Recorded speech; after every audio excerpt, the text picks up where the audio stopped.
मनसा राम को सांप लटकाए आते देखा तो सहसा उनके मुंह से चीख निकल पड़ी। मगर फिर संभल गए और बोले, मैं तो आ ही रहा था, तुमने क्यों जल्दी की? दे दो, कोई फेंक आएगा। यह कहकर बहादुरी के साथ रुक्मणी के कमरे के द्वार पर जाकर खड़े हो गए और कमरे को खूब देखभाल कर मूछों पर ताव देते हुए निर्मला के पास जाकर बोले, मैं जब तक आऊं जाऊं मनसा राम ने मार डाला। बेसमझ लड़का डंडा लेकर दौड़ पड़ा। सांप हमेशा भाले से मारना चाहिए। यही तो लड़कों में ऐब है। मैंने ऐसे ऐसे कितने सांप मारे हैं। सांप को खिला खिला कर मारता हूँ, कितनों को तो मैंने मुट्ठी में पकड़कर मसल लिया। रुक्मणी ने कहा, जाओ भी, देख ली तुम्हारी मर्दांगी। मुंशी जी छेप कर बोले, अच्छा जाओ, मैं डरपोक ही सही, तुमसे कुछ इनाम तो नहीं मांग रहा हूं। जाकर महाराज से कहो खाना निकाले। मुंशी जी तो भोजन करने गए और निर्मला द्वार के चौखट पर खड़ी सोच रही थी, भगवान, क्या इन्हें सचमुच कोई भीषण रोग हो गया है? क्या मेरी दशा को और भी दारुण बनाना चाहते हैं? मैं इनकी सेवा कर सकती हूँ, सम्मान कर सकती हूँ, अपना जीवन इनके चरणों पर अर्पण भी कर सकती हूँ, लेकिन वह नहीं कर सकती जो मेरे किए नहीं हो सकता। अवस्था का भेद मिटाना मेरे वश की बात नहीं। आखिर यह मुझसे चाहते क्या है? समझ गई। यह बात पहले क्यों नहीं समझी मैं? नहीं तो इनको क्यों इतनी तपस्या करनी पड़ती, क्यों इतने स्वांग भरने पड़ते? उस दिन से निर्मला का रंग ढंग बदलने लगा।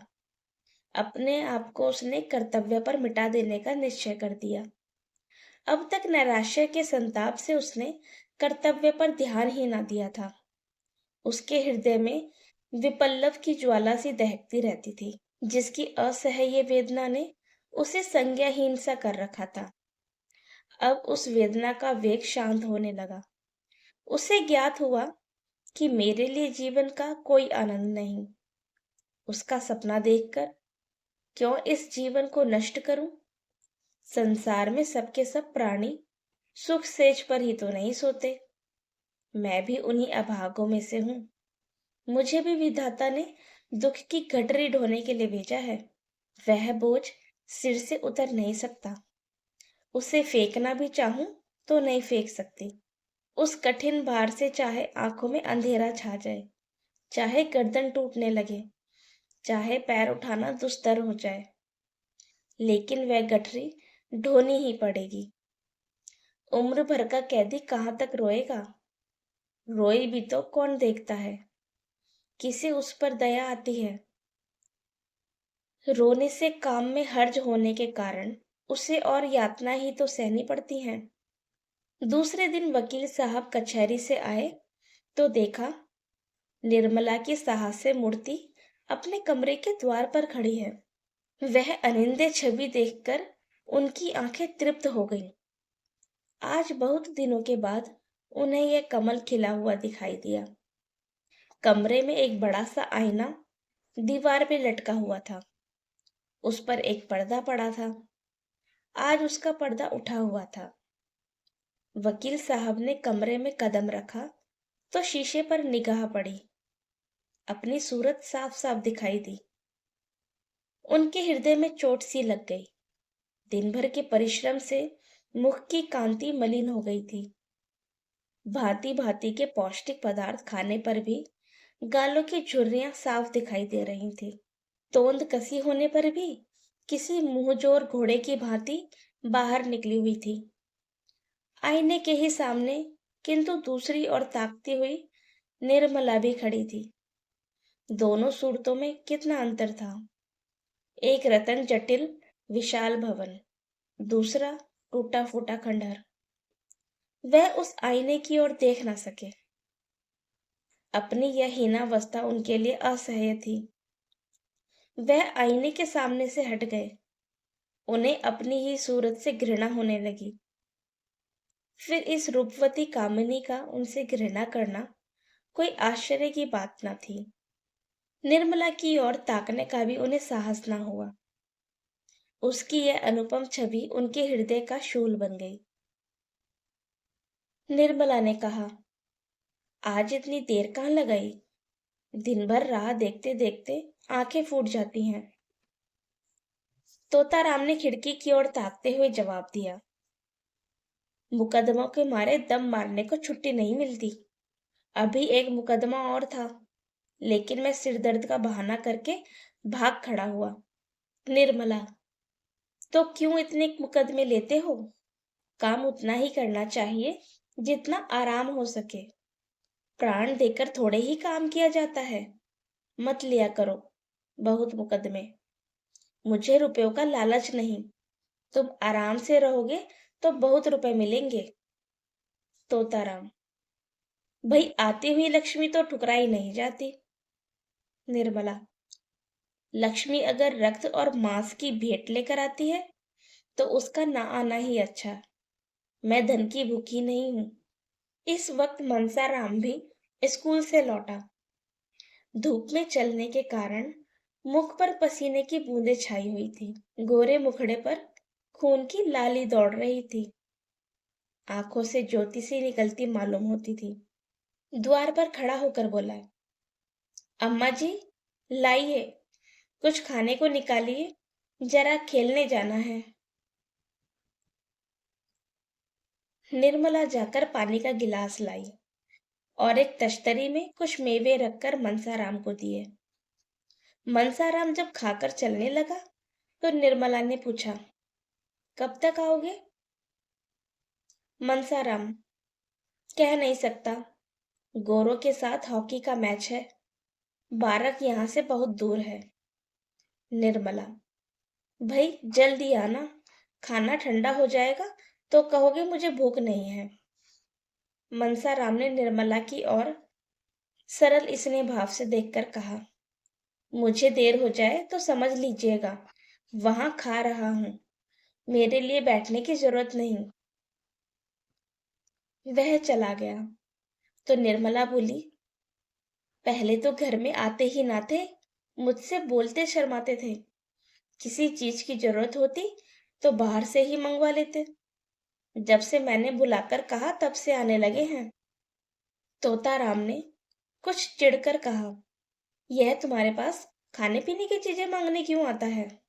दीदी से क्यों नहीं कहता? निर्मला ने यह बात प्रशंसा पाने के लोभ से कही थी। वह यह दिखाना चाहती थी कि मैं तुम्हारे लड़कों को कितना चाहती हूँ। यह कोई बनावटी प्रेम न था। उसे लड़कों से सचमुच स्नेह था। उसके चरित्र में अभी तक बाल भाव ही प्रधान था। उसमें वही उत्सुकता, वही चंचलता, वही विनोद प्रियता विद्यमान थी और बालकों के साथ उसकी ये बाल वृत्तियां प्रस्फुटित होती थी। पत्नी सुलभ ईर्ष्या अभी तक उसके मन में उदय नहीं हुई थी, लेकिन पति के प्रसन्न होने के बदले नाक भौं सिकोड़ने का आशय ना समझकर बोली, मैं क्या जानूं, उनसे क्यों नहीं मांगते? मेरे पास आते हैं तो दुत्कार तो नहीं सकती। अगर ऐसा करूं तो यही होगा कि ये लड़कों को देखकर जलती है। मुंशी जी ने इसका जवाब कुछ ना दिया, लेकिन आज उन्होंने मुवक्किलों से बातें नहीं की। सीधे मनसाराम के पास गए और उसका इम्तहान लेने लगे। यह जीवन में पहला ही अवसर था कि इन्होंने मनसाराम या किसी लड़के की शिक्षोन्नति के विषय में इतनी दिलचस्पी दिखाई हो। उन्हें अपने काम से सिर उठाने की फुर्सत ही न मिलती थी।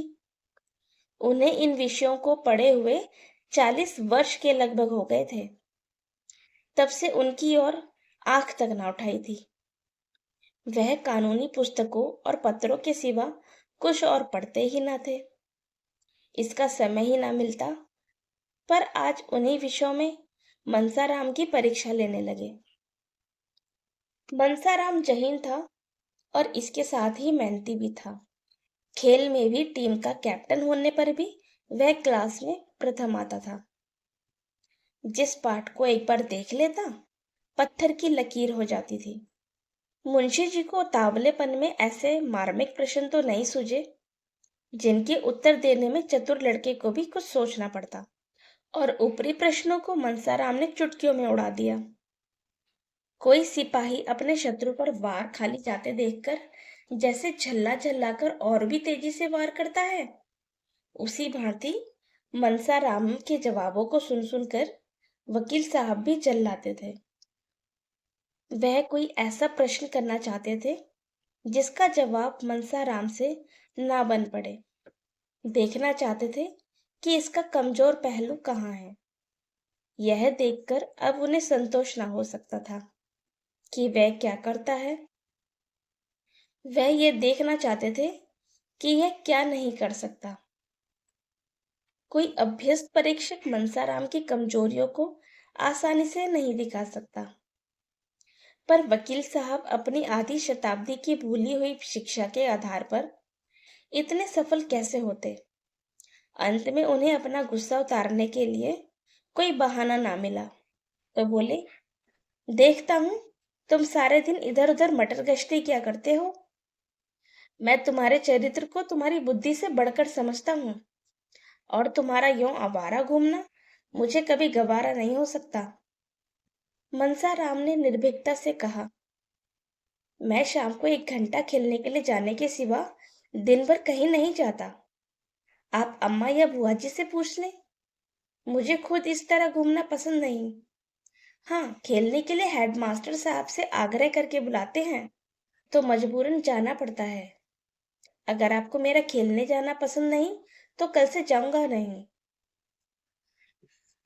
मुंशी जी ने देखा कि बातें दूसरे ही रुख पर जा रही हैं, तो तीव्र स्वर में बोले, मुझे इस बात का इत्मीनान क्यों कर रहे हो कि खेलने के सिवा कहीं घूमने नहीं जाते? मैं बराबर शिकायतें सुनता हूँ। मनसाराम ने उत्तेजित होकर कहा, किन महाशय ने आपसे यह शिकायत की है, जरा मैं भी तो सुनूं। वकील साहब, कोई भी हो, इससे तुम्हें कोई मतलब नहीं। तुम्हें इतना विश्वास होना चाहिए कि मैं झूठा आक्षेप नहीं करता। मनसाराम, अगर मेरे सामने कोई आकर कह दे कि मैं इन्हें घूमते देखता हूं तो मुंह ना दिखाऊं। वकील साहब, किसी को ऐसी क्या गरज पड़ी है कि तुम्हारी शिकायतें तुम्हारे मुंह पर करे और तुमसे बैर मोल ले। तुम अपने 2-4 साथियों के लेकर उनके घर की खपड़ैल फोड़ते फिरो। मुझसे इस किस्म की शिकायत एक आदमी ने नहीं, कई आदमियों ने की है, और कोई वजह नहीं है कि मैं अपने दोस्तों की बात पर विश्वास ना करूं। मैं चाहता हूं कि तुम स्कूल में ही रहा करो। मनसाराम ने मुंह गिराकर कहा, मुझे वहां रहने में कोई आपत्ति नहीं है। जब से कहिए चला जाऊंगा। वकील साहब, तुमने मुंह क्यों लटका लिया? क्या वहां रहना अच्छा नहीं लगता? ऐसा मालूम होता है मानो वहां जाने के भय से तुम्हारी नानी मरी जा रही है। आखिर बात क्या है? वहां तुम्हें क्या तकलीफ होगी? मनसाराम छात्रालय में रहने के लिए उत्सुक नहीं था, लेकिन जब मुंशी जी ने यही बात कर दी तो इसका कारण पूछो। सो वह अपनी शेप मिटाने के लिए प्रसन्नचित होकर बोला, मुंह क्यों लटकाऊं? मेरे लिए जैसे बोर्डिंग हाउस। तकलीफ भी कोई नहीं, और हो भी तो उसे सह सकता हूं। मैं कल से चला जाऊंगा। हाँ, अगर जगह खाली ना हुई तो मजबूरी है। मुंशी जी वकील थे, समझ गए कि यह लौंडा कोई ऐसा बहाना ढूंढ रहा है जिसमें मुझे वहां जाना भी ना पड़े और कोई इल्जाम सर पर भी ना आए। बोले, सब लड़कों के लिए जगह है, तुम्हारे लिए ही नहीं जगह है। मनसाराम, कितने ही लड़कों को जगह नहीं मिली और वे बाहर किराए के मकानों में पड़े हुए हैं। अभी बोर्डिंग हाउस में एक लड़के का नाम कट गया था तो 50 अर्जियां उसकी जगह के लिए आई थी। वकील साहब ने ज्यादा तर्क वितर्क करना उचित ना समझा। मनसाराम को कल तैयार रहने की आज्ञा देकर अपनी बग्गी तैयार कराई और सैर करने चले गए। इधर कुछ दिनों से वह शाम को प्रायः सैर करने चले जाया करते थे। किसी अनुभवी प्राणी ने बतलाया था कि दीर्घ जीवन के लिए इससे बढ़कर कोई मंत्र नहीं है। उसके जाने के बाद मनसाराम आकर रुक्मणी से बोला, बुआ जी, बाबूजी ने मुझे कल से स्कूल में रहने को कहा है। रुक्मणी ने विस्मित होकर पूछा, क्यों? मनसाराम, मैं क्या जानूं। कहने लगे, तुम यहाँ आवारों की तरह इधर उधर घुमा फिरते हो। रुक्मणी, तूने कहा नहीं मैं कहीं नहीं जाता। मनसाराम, कहा क्यों नहीं, मगर जब वह माने तब ना। रुक्मणी, तुम्हारी नई अम्मा जी की कृपा होगी और क्या। मनसाराम, नहीं बुआ जी, मुझे उन पर संदेह नहीं है। वह बेचारी भूल से भी कुछ नहीं कहती। कुछ चीज मांगने जाता हूँ तो तुरंत उठाकर दे देती हैं। रुक्मणी, तू ये त्रिया चरित्र क्या जाने, यह उन्हीं की लगाई हुई आग है। देख, मैं जाकर पूछती हूँ। रुक्मणी झल्लाई हुई निर्मला के पास जा पहुंची। उसे आड़े हाथों लेने का, कांटों से घसीटने का, तानों से छेदने का, रुलाने का सुअवसर वह हाथ से जाने ना देती थी। निर्मला उनका आदर करती थी, उनसे दबती थी, उनकी बातों का जवाब तक ना देती थी। वह चाहती थी कि यह सिखावन की बातें कहें, जहां मैं बोलूं वहां सुधारे, सब कामों की देखरेख करती रहे, पर रुक्मणी उससे तनी ही रहती थी। निर्मला चारपाई से उठकर बोली, आइए दीदी, बैठिए। रुक्मणी ने खड़े खड़े कहा, मैं पूछती हूँ, क्या तुम सबको घर से निकालकर अकेले ही रहना चाहती हो? निर्मला ने कातर भाव से कहा, क्या हुआ दीदी जी, मैंने तो कुछ नहीं कहा। रुक्मणी, मनसाराम को घर से निकाले देती हो, 30 पर कहती हो मैंने किसी से कुछ नहीं कहा। क्या तुमसे इतना भी नहीं देखा जाता? निर्मला, दीदी जी, तुम्हारे चरणों को छूकर कहती हूँ, मुझे नहीं मालूम, मेरी आंखें फूट जाए अगर उसके विषय में मुंह तक खोला हो। रुक्मणी, क्यों व्यर्थ की कसमें खाती हो? अब तक तोताराम कभी लड़के से बोलता नहीं था। एक हफ्ते के लिए मनसाराम ननिहाल चला गया था तो इतने घबराए कि खुद जाकर लिवा लाए। अब इसी मनसाराम को घर से निकालकर स्कूल में रख देते हैं। अगर लड़के का बाल भी बांका हुआ तो तुम जानोगी, वह कभी बाहर नहीं रहा। उसे न खाने की सुध रहती है न पहनने की, जहां बैठता है वहीं सो जाता है। कहने को तो जवान हो गया, पर स्वभाव बालकों सा है। स्कूल में उसकी मरण हो जाएगी, वहां किसे फिक्र है कि इसने खाया या नहीं, कहाँ कपड़े उतारे, कहाँ सो रहा। जब घर में कोई पूछने वाला नहीं तो बाहर कौन पूछेगा। मैंने तुम्हें चेता दिया है, आगे तुम जानो, तुम्हारा काम जाने। यह कहकर रुक्मणी वहां से चली गई। वकील साहब सैर करके लौटे तो निर्मला ने तुरंत यह विषय छेड़ दिया। मनसाराम से वह आजकल थोड़ी अंग्रेजी पढ़ती थी। उसके चले जाने पर फिर उसके पढ़ने का हरज ना होगा, दूसरा कौन पढ़ाएगा? वकील साहब को अब तक यह बात मालूम न थी। निर्मला ने सोचा था कि जब कुछ अभ्यास हो जाएगा तो वकील साहब को एक दिन अंग्रेजी में बातें करके चकित कर दूंगी। कुछ थोड़ा सा ज्ञान तो उसे अपने भाइयों से ही हो गया था। अब वह नियमित रूप से पढ़ रही थी। वकील साहब की छाती पर तो जैसे सांप लौट गया। त्योरिया बदलकर बोले, वे कब से पढ़ा रहा है तुम्हें? मुझसे तुमने कहा भी नहीं। निर्मला ने उनका यह रूप केवल एक बार देखा था, जब उन्होंने सियाराम को मारते मारते बेदम कर दिया था।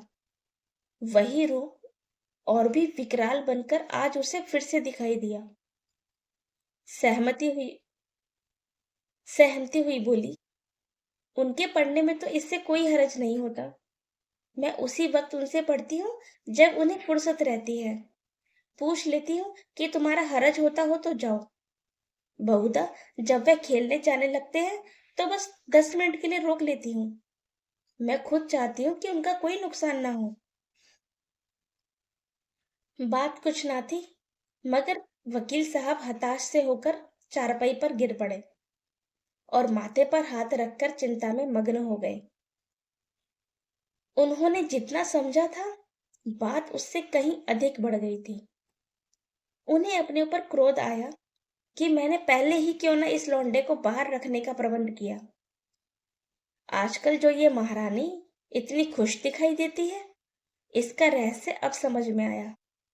पहले कभी कमरा इतना सजा सजाया ना रहता था, बनाव चुनाव भी ना करती थी। अब देखता हूँ काया सी पलट हो गई है। जी में तो आया कि इसी वक्त चलकर मनसाराम को निकाल दे, लेकिन प्रौढ़ बुद्धि ने समझाया कि इस अवसर पर क्रोध करने की जरूरत नहीं। कहीं इसने भांप लिया तो गजब ही हो जाएगा। जरा इसके मनोभावों को टटोलना चाहिए। बोले, यह तो मैं जानता हूं कि तुम्हें 2-4 मिनट पढ़ाने का उसे कोई हर्ज नहीं होता, लेकिन लड़का आवारा है। अपना काम न करने का उसे एक बहाना तो मिल जाता है।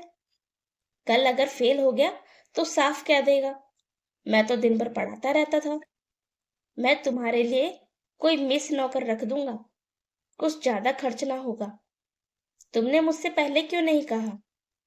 यह तुम्हें भला क्या पढ़ाता होगा, 2-4 शब्द बताकर भाग जाता होगा।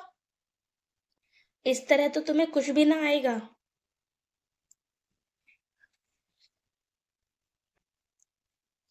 निर्मला ने तुरंत इस आक्षेप का खंडन किया। नहीं, यह बात तो नहीं है। वह मुझे दिल लगाकर पढ़ाते हैं और उनकी शैली भी कुछ ऐसी है कि पढ़ने में मन लगता है। आप एक दिन जरा उनका समझाना देखिए। मैं तो समझती हूँ कि मिस इतने ध्यान से न पढ़ाएगी। मुंशी जी अपनी प्रश्न कुशलता पर मूंछों पर ताव देते हुए बोले, एक दिन में एक बार पढ़ाता है या कई बार? निर्मला अब भी इन प्रश्नों का आशय न समझी, बोली, पहले तो शाम को पढ़ा दिया करते थे, अब कई दिनों से एक बार आकर लिखना भी देख लेते हैं।